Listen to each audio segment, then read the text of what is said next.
I'm Blair Smith, and this is my audience. Is that 4, y'all? There's 5. Okay. Since the years as early as the Indians, suppressants have always been used to cure a hard day's work, stress, and sickness.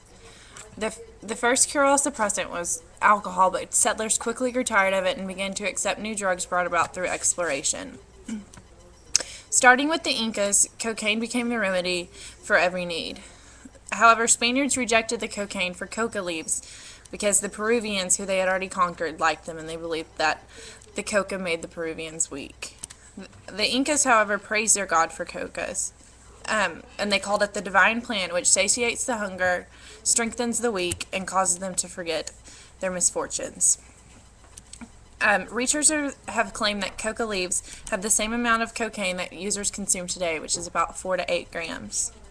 The patterns of cocaine users are caused because cocaine is inexpensive and therefore cannot be afforded continuously. Also, cocaine is not an addictive drug, which means it is not vital to the user. Cocaine users use cocaine because it creates a sense of euphoria, increased energy, and a lessening of fatigue. However, if you take too much, it can cause paranoia and insomnia. The coca shrub is a flowering plant that is indigenous to the eastern slopes of the Andes Mountains. According to Patrick L. Clausen, Rensselaer, W. Lee III, and other researchers, about 99% of the world's supply of cocaine is from Colombia, Peru, and Bolivia. In 1995, cocaine production was about 780 tons, which was sold for $765 billion, and it all came from the Andean region. That being said, narcotics industries rank among the world's most successful illegal enterprises. There are approximately 10 nominally independent cocaine exportation organizations, and the main one is the Medellin Cartel, which was led by Pablo Escobar.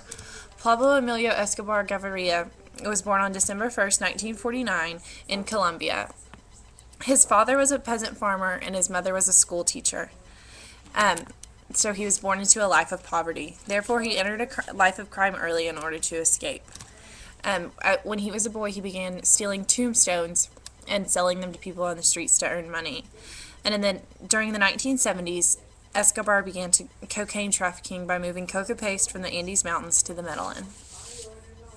And by the 1980s, he was well known in the U.S. as well as around the world for cocaine smuggling and his ruthlessness as a leader of the Medellin Cartel. He controlled about 80% of the world's cocaine market.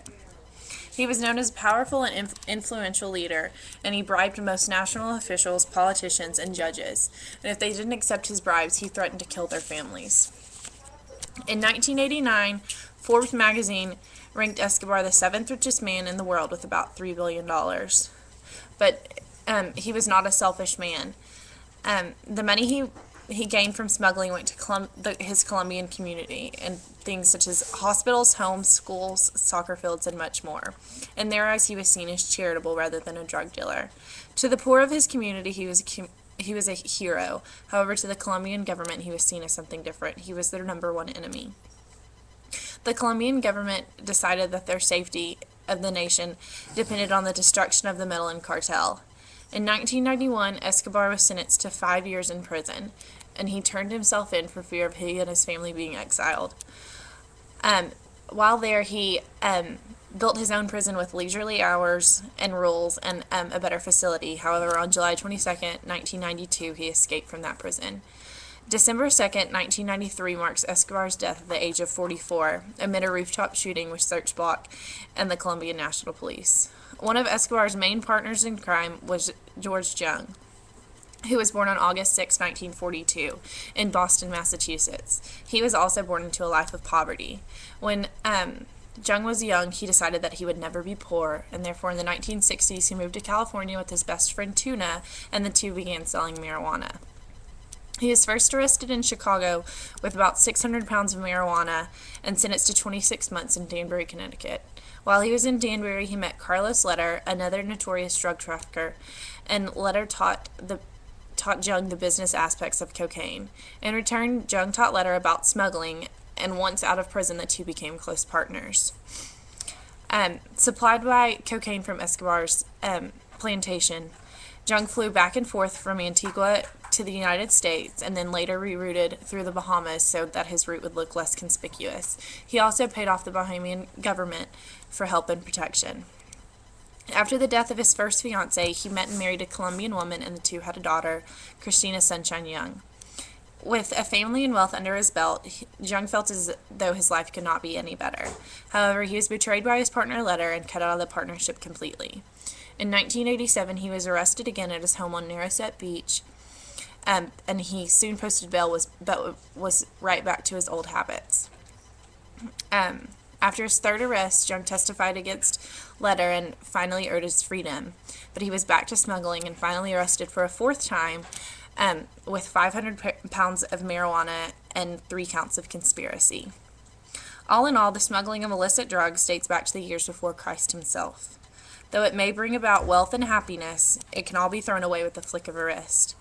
The smuggling of drugs is dangerous and risky, chancing everything one has for the selfish desire to always have more.